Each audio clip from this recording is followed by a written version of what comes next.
One of the things I'd like to see, and I'm seeing, is more diversity in the Republican Party. Diversity in the Republican Party. Diversity in the Republican Party. Diversity in the Republican Party.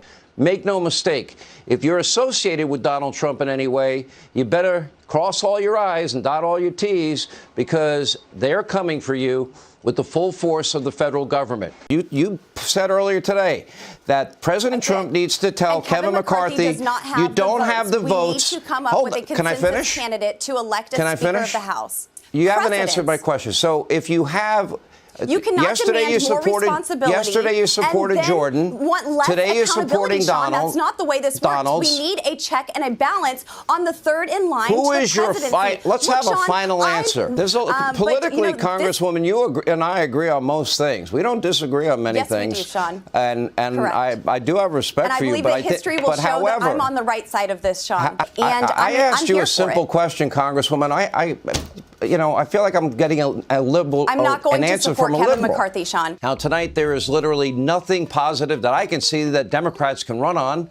They have done nothing that improves the quality of your life. They have done nothing to make this country a better place. Let's be clear. It's not been a good week, month, or frankly, presidency for Joe Biden and his radical socialist party. 19 days until you send a message to Joe Biden, Kamala Harris, Nancy Pelosi, Chucky Schumer, and all the Green New Deal radical socialists in Congress.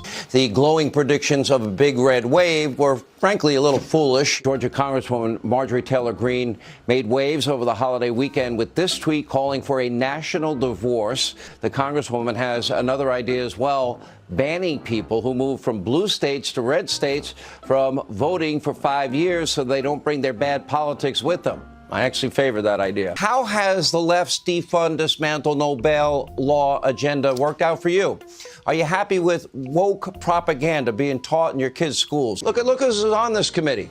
Jeremy Raskin. He himself once contested the results of the 2016 election. He attempted to block Donald Trump's certification along with 10 other Democrats.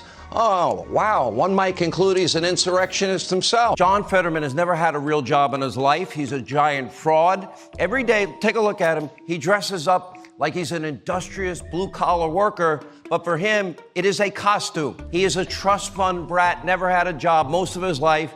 He never worked. Instead, he lived off his very wealthy mommy and daddy, and they continued to fund his lifestyle till he was almost 50.